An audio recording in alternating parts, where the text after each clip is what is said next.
All right, so chapter 13, we're going to be looking at white collar and organized crime. The book's definition of white collar crime is reckless behavior by corporate officials in the name of profit. Denial of wrongdoing, death, injury, or illness is the result. White collar crime is a lot less visible than street crime. It's oftentimes ignored because it's oftentimes, people who commit these types of crimes are oftentimes respected within communities. Sometimes people don't want to question them. But sometimes we also think of them kind of as not as violent, but there have been many cases where corporate crime or white collar crime is very violent. So for instance, a couple years ago, there was a cancer doctor, an oncologist, who was telling people who didn't have cancer that they had cancer, charging their insurance for chemo, putting them through chemo treatment, but diluting the doses, and he ended up bilking about $35 million in insurance fraud. Again, think about how horrible it was for, first of all, these people to go through even half a dose of chemo, the psychological damage of what it meant to tell them, you have cancer and everything that goes along with that. Sadly, though, they couldn't get him on homicide because they couldn't prove that he wanted them dead. He wanted to keep them alive for this kind of fraudulent thing to keep going on. And so, he didn't even get a life sentence. Um, so again, these crimes can be extremely, extremely violent, right? There was another cancer doctor, and sadly, I think a lot of the times it happens with cancer or oncology because that stuff is so expensive. My dad is fighting cancer right now, and I know some of his treatments, thank God it's paid for by his insurance, but I mean, it's like $10,000 a treatment. It's insane. So you can see, obviously these doctors probably have a lot of money to begin with. So it really comes down just to greed.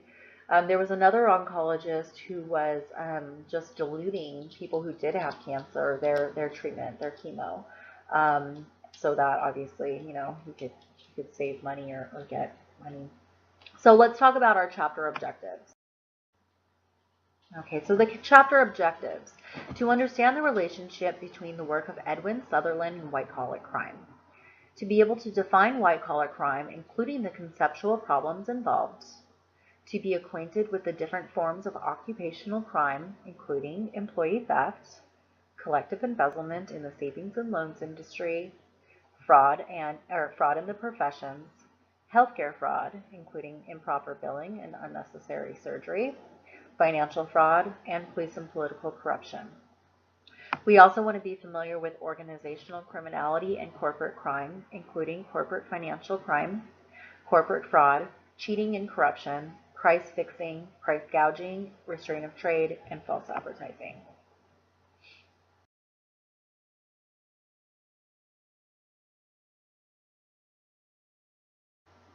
All right.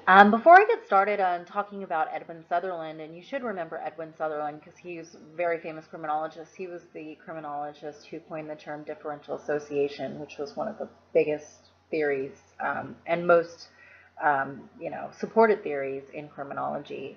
But before we start talking about him, I really want you to think about the idea that, our country was really built on robber barons, people who were, getting bribes or kickbacks. There were a lot of industries that were corrupt.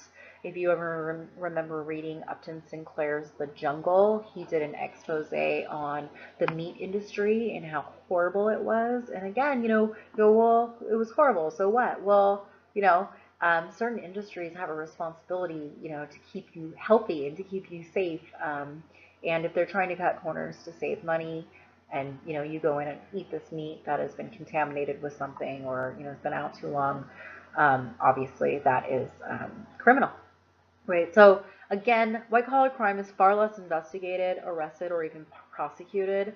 And when white collar criminals do receive any type of punishment, oftentimes it's things like house arrest. And again, a lot of these people come from nice, upstanding backgrounds, and so house arrest in your mansion doesn't sound so bad, right? To create some kind of explanation, we could really say that this is based in greed. These people have a lot of money. In other ways, maybe they're trying to achieve more power, more wealth. Some famous people within our society that we've seen. The biggest white collar criminal of all time was Bernie Madoff, and he had a Ponzi scheme where he built billions of dollars, billions with a B, from people, and took their life savings, their retirements. He ended up going to prison for life. But at the same time, when you compare, what he's done to a street criminal, I mean, he impacted the economy. If you remember Martha Stewart got in trouble for insider trading, and insider trading is when you know certain information about a corporation or a company, and you buy or sell stocks, contingent on what you know, which is not fair to the rest of us because we're not privy to that information. So when people commit white collar crime, they're more likely to end up in federal prison, and it's investigated by the FBI as opposed to like your local police precinct, right? And another thing I just want to mention is even when things aren't considered criminal. So, for instance, most of our clothes nowadays, the cheapest labor in the world is in Bangladesh. People in Bangladesh make, I don't know, like 50 cents an hour or something like that. So, the conditions are really inhumane. Companies will cut corners. They won't have proper safety situations. And so, or using sweatshop type conditions and stuff like that. And so Bangladesh has gotten a lot of publicity in the last couple of years because there are these horrible factory fires where people are burned to death because, American companies essentially didn't put up, ladders for them to get out, or would continue to push them to keep working even though there's a fire. So I just wanted to mention that sometimes, things that would be criminal here are just looked at as unethical in other places, and but obviously, the outcomes are the same: the inhumane treatment, loss of life, and things like that. Even when these Bangladeshis died, they were supposed to pay these people out, I think, $10,000, because keep in mind now their families have lost one, worker. They still have bills to pay, but not one Bangladeshi was ever paid. It's really sad sometimes how we're very exploitative of certain countries and people and things like that. So just wanted to kind of say that on a side note. So let's kind of start engaging with Sutherland and his idea. So Sutherland studied the 70 largest corporations and found most were violating things like antitrust laws. And antitrust laws generally refer to companies getting too big, right, or becoming a monopoly, right? You can't do that. He also looked at things like false advertising, right, and then various other laws. Um, Edwin Sutherland really broke conventional theories that crime was due to poverty, right? This really helped us gain a broader understanding of motivations for some of this criminal intent. And of course, white collar crime is committed by the respectable, and I have my little quotes up with my fingers. Generally, someone of high social standing. And what's really important, per the definition, is that white collar crime must be committed in the course of one's occupation. Right, so a lot of it is financial, but it can be violent, like we talked about. And Edwin Sutherland was really great at using his other theory, differential association, to help explain white collar crime as well, because he found that those attitudes, for greed or corruption, were learned in the same way that, you learn attitudes like F the police, or you learn attitudes, why it's okay to steal or whatever. So again, the more you hang out with certain people, the more you are likely to start engaging in the same types of behaviors as them. What's interesting about Edwin Sutherland, I think, too, is that what he found is that, a lot of these individuals went in as good individuals, probably without any, past history of crime.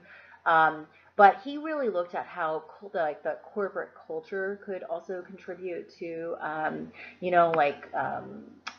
profit at any cost, right? Don't think about, who this might be hurting. Let's just get it done. And I mean, there have been so many different types of white collar crime. Again, since the beginning of our history with the Rockefellers and the Morgans. I mean, now if you look back today it's blatant what they were doing, right? Racketeering and things like that. So, um, this isn't new. This isn't new, but it's still not getting the attention that it really deserves. Again, because these people are looked up to. I remember in the case of the cancer doctor, it was a documentary I watched or something, and there were nurses that were suspicious that something weird was going on, but they didn't want to say anything because it was their boss, and well, this guy's just got to know better, and and it wasn't until it was a specific nurse that realized, dude, this is not right. Like she was looking at the charts and going, this person doesn't need this type of treatment. And it wasn't until she whistleblew, right? And that's generally a term used. It's associated with white collar crime. A whistleblower is someone on the inside or an employee who knows that the stuff is going on, and they're whistleblower protection. So if you know that crime is going on in your corporation or whatever, embezzlement or whatever it is, you are protected, right? Whatever that means. The biggest whistleblower case was with the pharmaceutical company Pfizer, and that whistleblower ended up getting $50 million, so not a bad payout, so pays to be honest. Also, it takes a lot of guts. It's not easy. You might lose your job. It doesn't work out that way for everybody, but what Pfizer was doing was that they had a particular drug that was, supposed to be used for like only really extreme cases because it had a lot of side effects and it could really cause complications for people. But what the drug reps were doing were they were pushing this product on, things as simple as like toothaches with dentists and things like that, and lying about, what this drug did and, the repercussions and things like that. And so, and again, it was for profit, right? So people can make money. So here again, we have kind of the book's definition of this crime committed by someone who is considered respectable within a particular occupation. Um, uh, do, do, do, do, do. Just to give you, again, I kind of went over this already, but it does include harmful behavior, and a lot of this stuff ends up hitting all of us. So when someone, defrauds, well, let's see. If we look at, for instance, the savings and loan scandal that happened in the 1980s, that ended up costing us billions of dollars, and it was like 30 years to pay it off. And so you have to understand that, the government doesn't want to go, hey, come out and say, hey, we haven't been very responsible. Everyone owes us a check, but what they do is they take it out of your paycheck. I mean, there's not a little part of your paycheck that says, hey, this is going to white collar crime, but a lot of it does, or a good portion of it does. Don't kid yourself that you aren't paying for this or that this isn't impacting you, because it absolutely is. If you look at the housing crisis that just happened and really created the Great Recession, again, this was profit at any cost. These people didn't even care that they were destroying the whole economy or destroying the whole housing market, but it was really like, just, I want profit now, right? Or even destroying their own jobs, right? Because it wasn't going to be sustainable afterwards. It was, even maybe that even pushed them more. Let's make as much profit as we can now. Who knows how long we'll be able to do this.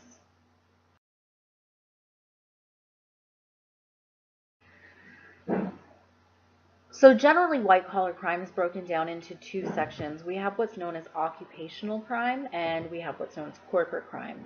Occupational crime happens in the course of one's occupation for personal interest. So whoever this criminal is, what they're doing, they are going to personally be benefiting from this act.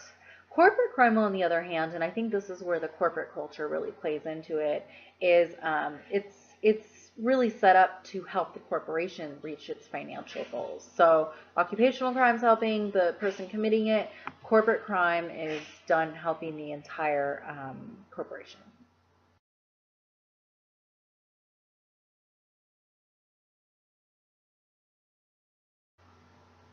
All right, so now let's go through some of the different forms of occupational crime.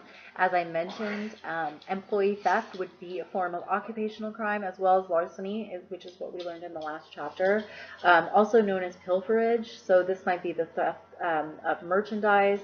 And again, employee theft is much bigger than shoplifting, stealing at work, uh, adding on hours onto your time card, And people rationalize this in all different types of ways.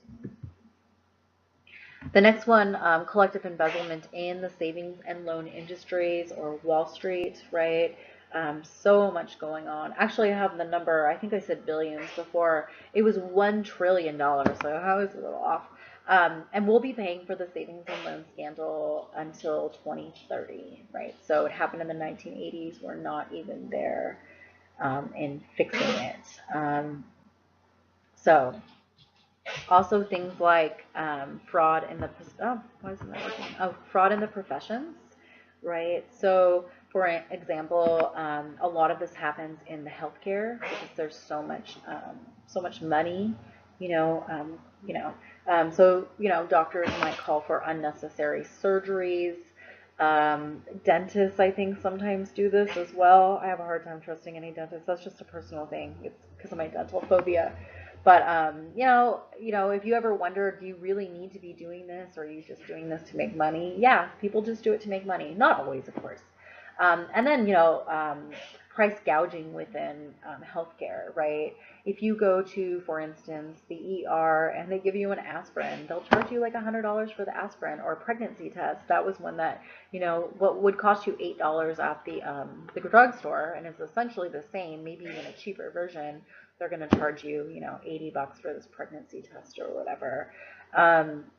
So I know that might seem like a gray area because you're like, well, they're charging it. That's your choice. But it's a form of gouging, which is um, uh, just it's pretty much exploiting your situation, right? You're in there because you are probably sick, right? Healthcare fraud, so exaggerated costs for things like ambulances, as I mentioned before, billing fake patients. Uh, the list goes on and on. There's so many different ways that you can commit healthcare fraud. There are doctors who engage in pill mills where they're just giving out prescriptions for these really addictive narcotics and things like that, and people are paying them a lot of money.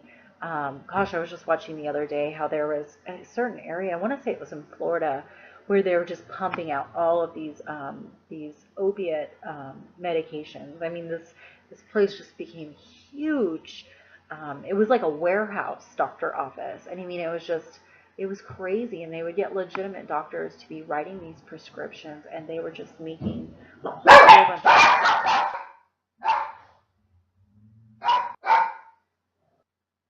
Sorry, someone just came to my door and my dog's went crazy. It's the downfall of doing lectures at home. Anyways, yeah, healthcare fraud, just lots of exaggerated costs, billing fake patients, duplicate patients, and again, this goes down to people having too much power and access.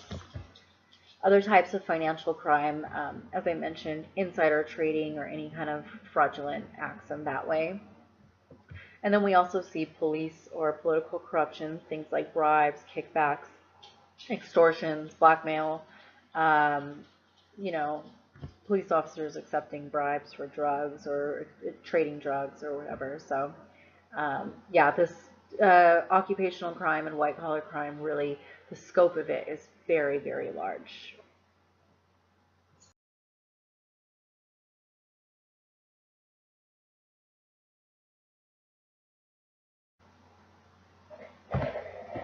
So here we'll look at different types of corporate crime.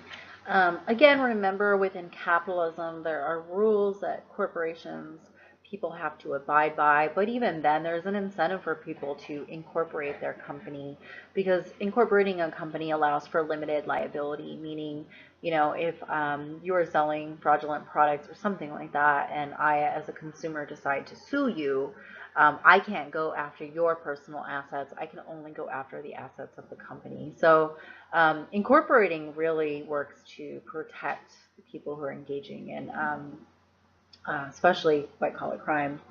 So you have all of these different things: cheating and corruption, corporate crime, restraint of trade. That's where you're like, people will buy out their competitors so that there's no real, or create monopolies so that there's no real competition for them. price gouging, which generally happens, a lot of times it happens during natural disasters, people charging a ridiculous amount of money for gas or water or basic necessities only because they can. Um, or price fixing. This is when corporations get together and set a price so that they can get the most profit out. And again, a lot of this stuff is really hard to pinpoint. A lot of juries have a hard time sifting through information about white collar crime because, again, it's done by very bright people.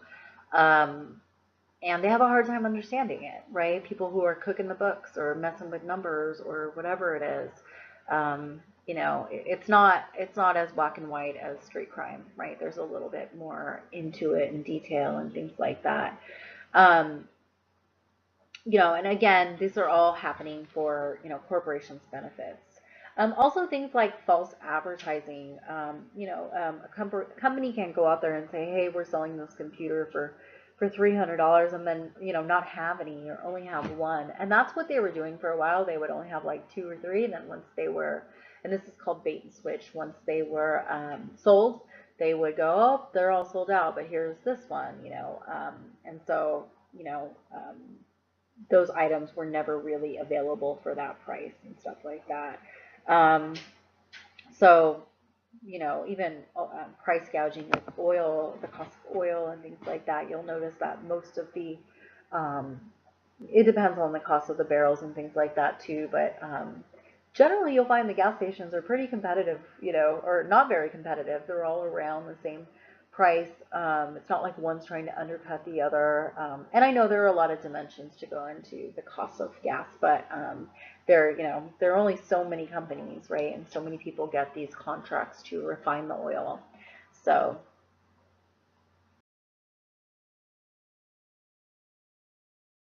okay. So threats to health and safety. Pull these up here. So, just so you know, white collar crime or corporate crime kills more people than all murders combined. It's also called corporate violence. And again, it's usually in the pursuit of profit. There was a lot of talk in recent years about asbestos. You might be familiar with asbestos. It is like a building material that they found caused cancer. It called something called black lung. And I knew a little bit about this because my grandfather actually had just a slight amount of black lung, just enough to get $50,000 when he sued. Because my uncle is also an environmental lawyer, so he knew people. I don't think it's what ended up killing my grandfather, but I will say that the company that he worked for, and this hit a lot of men in construction, like through, in the 1950s and 60s. And if you live in an old house, you might have asbestos. It's not really deadly or cancerous unless it's broken up. It's kind of like fiberglass, so I wouldn't worry about it too much. But so what ended up happening is that there was this, this substance that was giving people black lung, and again, the companies didn't want to change anything, and they just continued to let people work around these really harmful conditions. So obviously, workers in unsafe workplaces, your employer has the responsibility to ensure that you are in a safe working condition at all times. And if you ever feel like you are not in a safe working condition and they are making you do things, I would really recommend contacting OSHA, right, which they're the regulators. Also, things like consumers on unsafe products. This is one that we hear about all the time. So anytime you hear of a recall of an unsafe product, one of the most famous cases was the Ford Pinto, and the Ford Pinto was really engineered really poorly. And what would happen would be, because of the placement of the gas tank, upon impact, the Ford Pinto would explode. And it's not to say that bad engineering is criminal, but what was criminal was that Ford really decided, they were strategically decided that they would rather pay off the people who died in Pinto accidents than they would recall every single Ford Pinto, because economically or fiscally that made more sense. Obviously, we don't like this as people, as consumers. Unsafe tires, that's another one. I believe it was Firestone. Don't quote me on this. It could be the other. It could be Goodyear. But Firestone, they got in trouble because what would happen was that the tires were defective, and once an individual went over, I believe it was like 80 or 90 miles an hour, the tires would start unraveling. And again, not necessarily saying there's anything wrong with, bad tires. Well, there is something wrong, but you have to be able to have that guilty mind. So they had to have known that this was going to happen. Just recently, this happened with Volkswagen as well, where, I mean, it didn't end up hurting anyone, but it had something to do with emissions. And so they rigged the cars to pass emissions tests. And people were buying these diesels thinking, they're really great for the environment. And they were horrible for the environment because, they weren't following protocol or standards or whatever. So now all of these Volkswagen drivers, and I had a friend who has an Audi, and the same, because I guess Audi makes Volkswagen makes Audi. I didn't know that, but she got a check for like $10,000 from, and then they have to buy back the cars. So when the regulators find out about this stuff, it's can be really really harsh. So also, things like marketing dangerous products. A lot of times, if regulators won't allow a product, they'll just dump it in third world nations, to continue with that profit. Again, not against the law, but definitely unethical. Um, do, do, do, do, do, do. As well as things like environmental pollution. So, violation of criminal law, which harms the environment, is considered environmental pollution. If you remember the BP oil spill, and there was also the Exxon Valdez. I mean, this oil spill went on for months, and it was just pumping, thousands and thousands of gallons of oil into the Gulf. And a lot of these crimes aren't things that we can ever have back. I mean, not everything has a price tag. I know most people think so, but I mean, if you ruin the ecosystem, now, what does that mean for our environment? What does it mean for the people who, eat out of that? For, all of the systems, right? The other animals that eat it, but the humans that eat it, and then the people who are depending on this industry for it's their bread and butter. I mean, you destroy things in a lot of ways. But we have the EPA, and they're the regulators who try to keep things in line, right?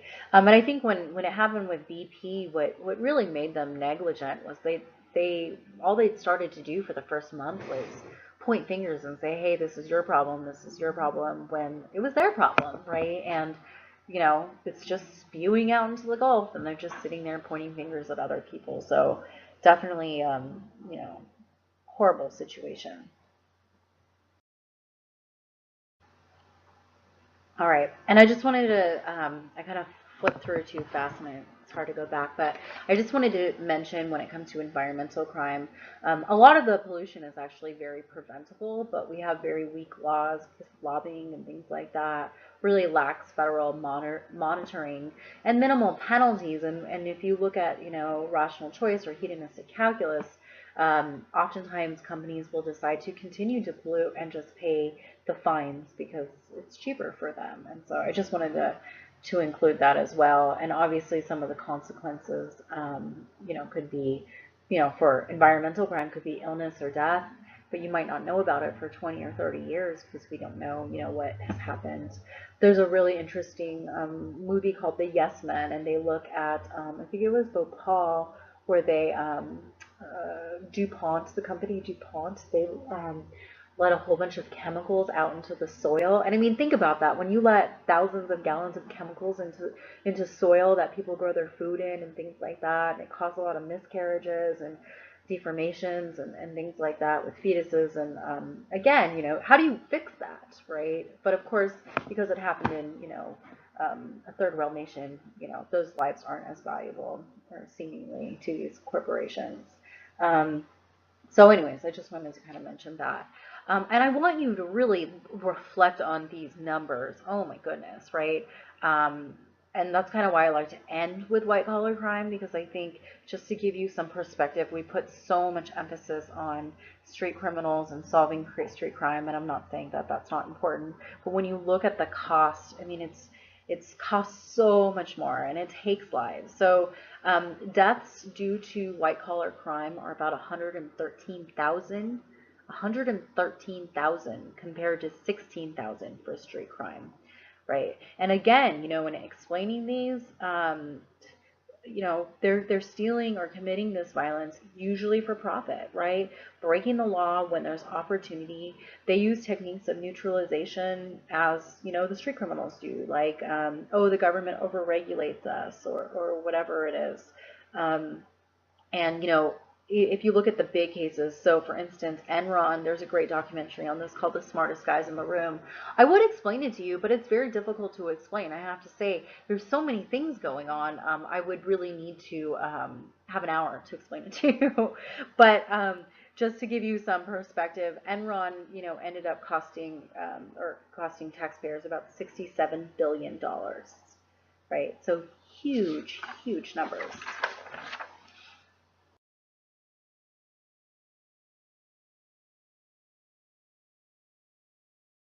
So again, we have talked about a few of these, but this is learned behavior. So in some corporate environments, they might actually encourage this type of behavior.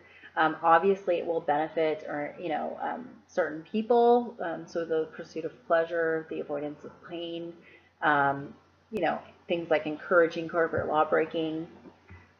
Sometimes there's a disparity between the corporate goals and the means to achieve them. So individuals within these corporations will feel the pressure to conform to the larger kind of culture within that. We can understand this from a bigger picture, looking at the cultural and social basis of how we, like we were talking about earlier, how we are looked at based on what we the amount of money we have, right? So within capitalism, when is enough ever enough? It's never enough, right? You can be Bill Gates, you can have $70 billion. There's always more money to be made, right? It's never ending. But also, with the lenient treatment, right?